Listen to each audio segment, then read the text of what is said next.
Hello, everyone. Life is full of surprises, and that was one of them for me. That night, the home seemed unnaturally silent. My sister was in her room, and I was cramped in my little area, attempting to focus on an unfinished book. The clock struck midnight. The darkness appeared to grow heavier, with only the sound of the wind blowing through the window. A sudden tap on the door rang out, disrupting the calm mood. I was taken aback, but then reminded myself that maybe my sister needed something and swiftly moved away.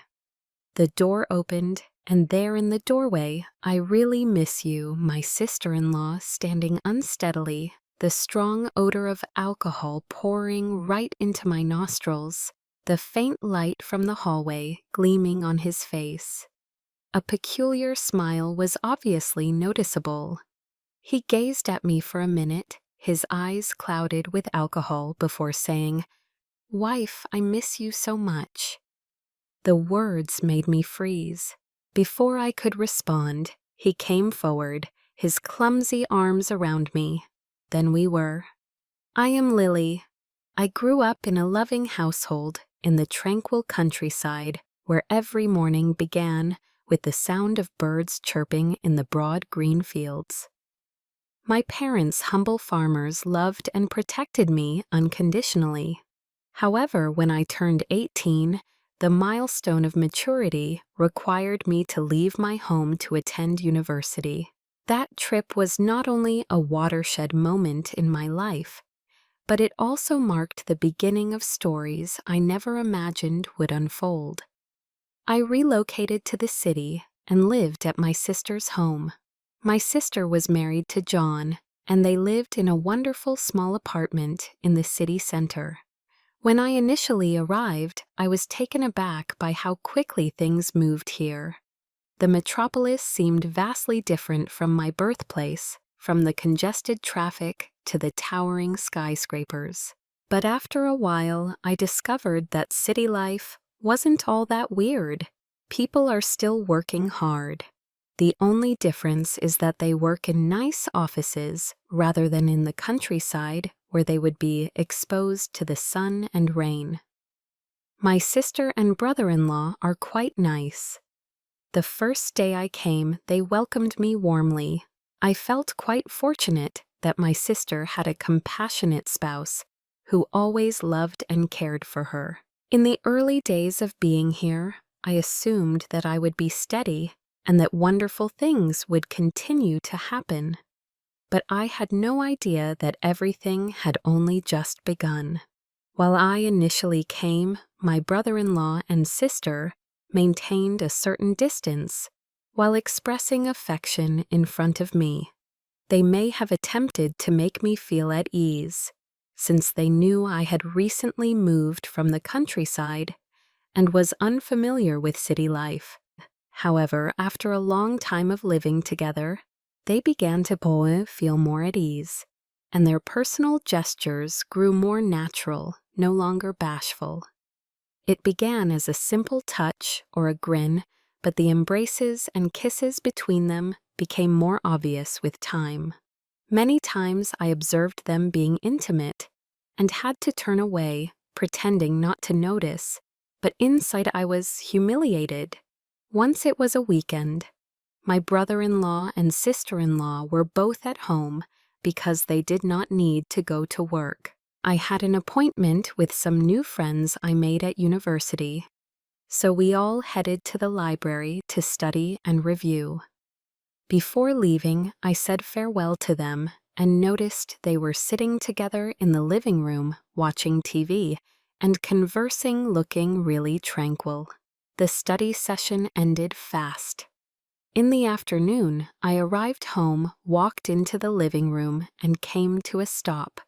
My sister and brother-in-law were seated on the sofa, holding firmly. My brother-in-law tenderly caressed my sister's hair, and she rested her head on his shoulder. Not just that, I also saw them sharing a really intimate kiss. That moment made me feel humiliated and unsure what to do. I stood there for a long time trying to remain cool. Hearing my footsteps, they both turned to see. My sister smiled easily and mischievously. "Oh, Lily, you're back." The brother-in-law also grinned because studying in a group is enjoyable. I nodded uncomfortably, my cheeks flaming, and tried not to look at them. I promptly said, "Yes, that is fine." My sister giggled as she noticed my perplexed expression. "Your face is red. What's wrong?" I was so puzzled that I didn't know what to say, so I tried to be natural and teased back at the eye. "I believe you two are overly affectionate. It makes me really humiliated."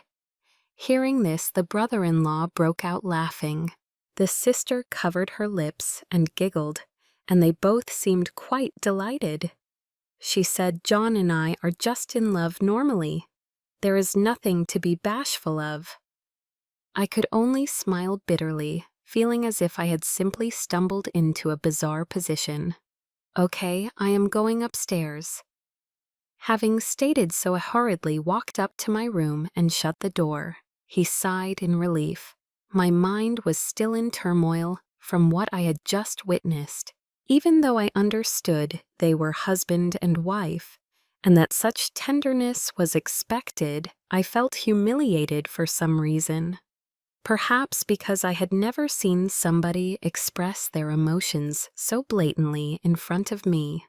My parents seldom expressed affection for each other in the countryside, and they were especially reserved with intimate remarks, so this sight was both unfamiliar and embarrassing for me. I sat aimlessly on the bed, attempting to push away the uneasiness in my heart. After all, my siblings' strong affection for one another was a blessing. They had always treated me nicely as if I were a member of their tiny family in the city. Thinking so, I told myself that I needed to grow accustomed to it, to learn to accept the most normal things in life, even if it made me feel so ashamed that I had to find a way to flee to my room as I did just now.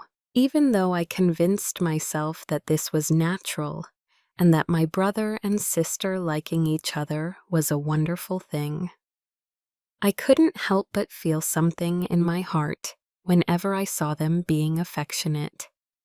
An odd emotion that is difficult to describe. Perhaps it was the melancholy of a young lady who had recently begun her own life, leaving her family for the first time. Looking at how John cared for her, from the simple gestures to the loving looks, I couldn't help but secretly wish that one day I would have someone who loved me like that. Those thoughts persisted in my head for several days. While studying, going down the street, or lying alone in my bed, I wondered if I'd ever find someone like that, someone who could make me feel secure and really loved. Sometimes I see myself holding someone's hand and sharing the tiny things in life, and then I giggle to myself. But that's only when I realize that Lily and I will eat first. If you get home late, remember to eat something. She hung up, sighed, and glanced at me, smiling. Okay, let's eat first. We began our dinner. My sister seemed quieter than normal, maybe because she wasn't used to eating without John. But she attempted to make the environment pleasant by periodically picking up meals for me and inquiring about school. I smiled back, hoping to avoid the dinner from becoming too monotonous. We all helped clean up the dishes after the dinner. My sister appeared fatigued after a hard day. She sat on the sofa, switched on the television, and relaxed back pleasantly. I fetched her some warm water and sat down to watch it with her. But after a time, she yawned quietly and turned to face me, saying, "I am going to bed first. Sitting too long might cause you to fall asleep." I nodded, watched her enter the room, and then shut the door. The house suddenly grew quieter. I remained alone on the sofa for a few more minutes, the light from the TV screen flickering, but I was no longer interested in the show. Looking at the clock, I decided to go to my room and finish my schoolwork. I locked the door to my room, took out a chair, and sat at the desk. The notebooks and textbooks had been put out since the morning, ready for me to commence my work. Looking at them, I groaned, trying to focus on completing my assignments before the end of the day. But for some reason, a peculiar emotion entered my heart. Small noises from outside the hallway, which appeared to be normal, caused me to stop writing and lift my head to listen. Outside the home was eerily silent, with only the sound of the wind flowing through the window, making the night appear even darker. That night the home seemed unnaturally silent. My sister was in her room, and I was cramped in my little area, attempting to focus on an unfinished book. The clock struck midnight, and the night appeared even heavier with only the sound of the wind flowing through the window. Suddenly, a knock on the door broke the silence. I was taken aback, but then reminded myself that maybe my sister needed something and swiftly moved away. As soon as the door opened, my brother-in-law stood in front of me, unsteady. The pungent odor of alcohol poured into my nostrils, causing me to step back reflexively. The weak light from the corridor illuminated his face. An odd grin emerged. His eyes were fuzzy, like if he were intoxicated. He gazed at me for a long time, saying nothing until finally speaking. His speech slurred. "Wife, I miss you so much." I was astonished, unable to comprehend what was occurring. "John, it's me. I'm Lily," I explained, my voice filled with concern. But he did not appear to hear. Before I could respond, he came forward, his clumsy arms around me. "Do not avoid me." "I love you," he murmured softly into my ear. My entire body tensed. Fear and bewilderment enveloped me. I struggled to get out of his arms, but to no effect. My brother-in-law was so inebriated and confused that he didn't recognize the person in front of him wasn't awake. His words and actions left me feeling crushed and helpless. "John, wake up, I'm not you." I shook and shoved him, my voice raspy from terror. He didn't notice at all. His eyes were fuzzy, and the booze appeared to take over his entire existence. He gazed at me, but not at me, but at another person. "Wife, I miss you so much." His voice sounded harsh and strangled, like a sigh in the middle of intense suffering. He went on, "I want you so much that I can't bear it anymore." Hearing those words, I realized they were not for me, but for her, the person who was always in his heart. Despite knowing he was intoxicated, I couldn't control my heartbeat, partly due to fear, and because his words seemed to cut straight through my heart. Despite my knowledge, there was no escape, and I couldn't resist the urge to lose control. My body defied my mind, rendering me helpless in the face of his intensity. I was filled with fear for myself and the uncontrollable emotions. But then I let it go, allowing him to continue calling out someone else's name as I silently slipped into my own bewilderment. He was still holding me closely. His body was warm, and his breath smelled strongly of alcohol on my neck. I was rigid, unable to move, and unsure what to do or how to respond. My feelings were afraid and confused, but before I could think anymore, we both slipped into my little bed. The small area appeared to decrease, leaving only him and me. At that point, I realized that all borders between him and myself had been entirely broken. The wind blowing outside the window, the sound of automobiles dashing back and forth in the middle of the night all seemed to melt away, leaving just my quick breathing and heartbeat. I felt as if all of my emotions and reasons had been swept away. He, the guy I previously assumed would always belong to my sister, was now with me, touching the deepest parts of my soul I had never considered. Time appeared to slow down, extending out every second and minute. I wasn't sure if it was reality or a foggy dream. His every gesture, touch, and drunken whisper seemed to engulf me in a whirlpool of emotions with no way out. I don't recall how I fell asleep, just that it was a wonderful slumber in which his warmth and presence enveloped me. As the morning light peeked through the curtains, I heard my sister yell his name from outside the door. The sound was like a bell clanging, jolting me back into reality. I opened my eyes, instantly perplexed. Looking around the little room, I noticed the bed sheets were disordered. Clothes were spread on the floor. John was still lying there, breathing evenly. His face appeared tired yet calm. I felt an undefined terror rise up in my heart. The events of last night resurfaced with the intensity of a slow-motion film. I didn't know how to handle this. I didn't know how to fight my sister or myself. Guilt and uncertainty bubbled up. I hurriedly fixed my clothing, my hands trembling, trying to conceal the remnants of a night that should not have occurred. My sister's voice yelled again, getting closer and closer, and I jumped. My pulse racing, I immediately sat up, attempting to remain cool, but my mind was still in turmoil. I turned to John and gently shook him, "Wake up." He opened his eyes, seeming bewildered and perplexed. "What's happening?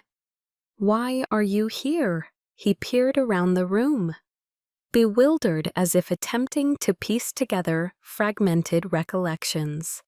We both remained silent for a few seconds, completely perplexed. I attempted to calm myself before lowering my voice and whispering, "Your sister is calling outside. Hide beneath the bed, hurry." He looked at me puzzled, but swiftly followed suit, kneeling down beneath the bed. I immediately straightened my clothing, fixed my hair, and took a big breath. After concluding that everything was fine, I feigned a yawn and strolled out the door with a fatigued expression. When the door opened, my sister stood there, her eyes somewhat irritated. "Why aren't you awake yet? It is almost time for school." I swallowed, tried to remain cool, and forced a grin. "I apologize for studying too late last night, which caused me to wake up late this morning." She looked at me briefly before stopping and saying, "Hurry up, get ready, and come out to eat, or you'll be late." "Yes," I answered, attempting to hide my humiliation. As she turned to go into the kitchen, I remained there for a few more seconds to collect myself before softly closing the door. Returning to the room, I bent down and gently said, "You're leaving, she's in the kitchen." John carefully slid out, his face still confused. He stood up, glanced at me, and subconsciously bowed his head. "I'm sorry. I'm not sure what occurred last night. I just remember drinking a bit too much, and then—" I interrupted him before he could continue his statement, saying, "It's okay. We shouldn't discuss this too much. The key thing is to go immediately before she suspects anything." He nodded, regret visible in his eyes. I pointed to the window that way. "I climbed down and pretended to enter from outside when you were not looking." He stared at me, paused briefly, and then did as he was ordered. Every movement was deliberate and slow, so as not to produce any noise. I sighed with satisfaction as he carefully climbed down. I immediately changed and organized my school stuff, trying to keep things as normal as possible. I just heard John outside pretending to stroll in and shouting out, "Good morning, it's quite early today." My sister stepped out of the kitchen, looked at him briefly, but showed no suspicion. "Do you sleep at a friend's house? I did not see you come home last night." He gave an odd smile and scratched his head. 2. I had stuff to do yesterday, so I got home late. Now I'm really hungry. My sister giggled and brought him to the breakfast table. I swiftly stepped out, attempting to appear as natural as possible. Everything went nicely, and no one suspected anything, but my heart's fear had not subsided. When breakfast was finished and my sister returned to the room to prepare, I used the opportunity to say to John, "You have to be careful. This is something no one can know about." He glanced at me and nodded, his eyes filled with shame. "I understand. I'm very sorry. If there is anything I can do to make things up to you, I will." I simply shook my head and said nothing more. When he went, I stood there watching his form fade away, with a sorrowful heart. I knew something had happened that was beyond our control, and I knew that no matter how hard we tried, our relationship would never be the same again. Even though we knew what had occurred was wrong, neither John nor I dared to tell her the truth. My heart sank every time I glanced at her with her brilliant smile and loving eyes for me and him. I pondered how I could confront her with such a tremendous secret in my heart. The sensation of guilt hung over me like a black shadow, never allowing me to rest. And John, after that night, became quieter around me. We both looked to be striving to maintain an invisible distance to escape any inquisitive gaze. I often reflect on that night, every detail. I'm not sure why I can't get it out of my head, and it's just making things worse. Many evenings spent alone, I blame myself, John, and fate for getting things to this point. But no matter how much I think about it, I can't find a solution.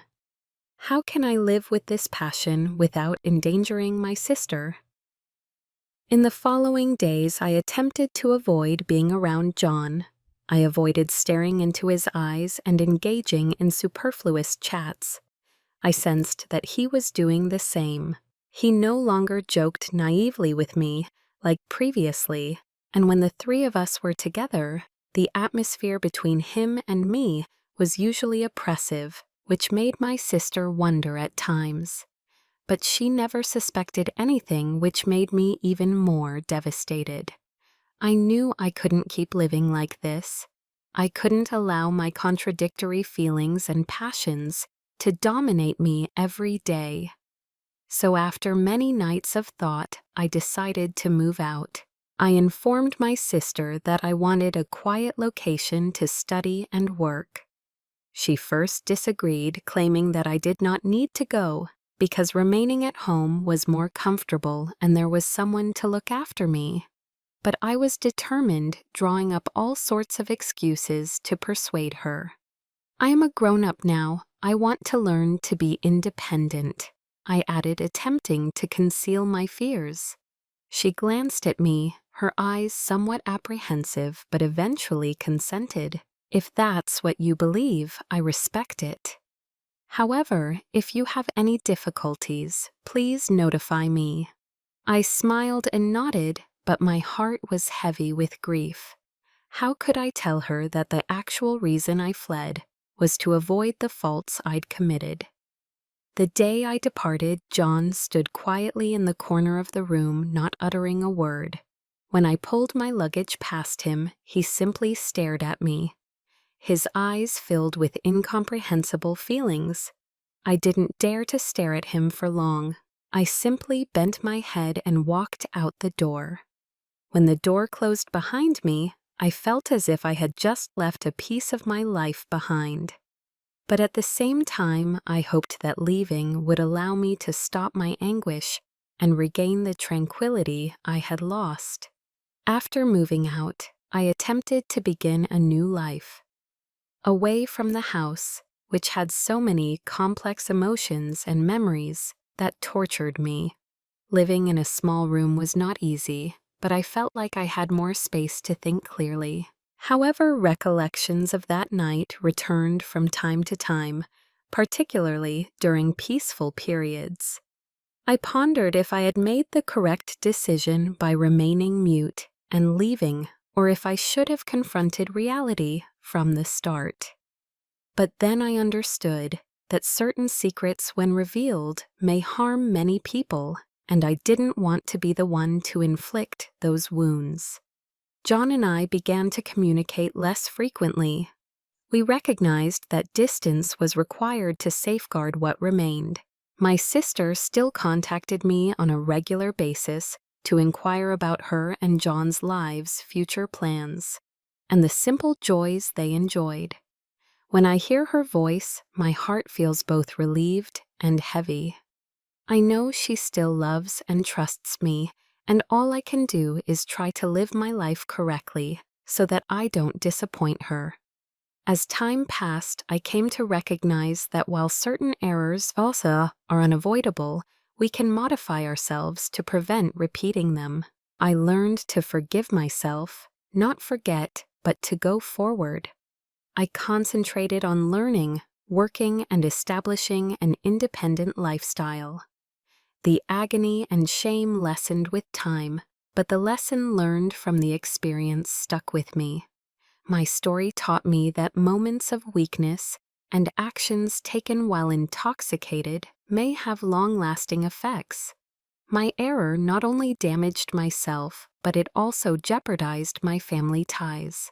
It was an excellent lesson on emotional control, the need to respect boundaries in relationships, and personal and social responsibility. I'd want to provide advice to everyone in any relationship. Always stay sober and appreciate what you have. Don't let fleeting emotions or weakness cloud your judgment and cause you to overlook important information. When faced with mistakes, instead of avoiding them, look for a method to correct them or do the best you can. More essential, learn to forgive yourself so that you may go on, but don't forget the lessons your mistakes have taught you. Life is not always simple, but every obstacle provides a chance for us to mature, learn how to live more responsibly, and build a better future. Thank you for hearing my story. I hope that these shares teach everyone something useful.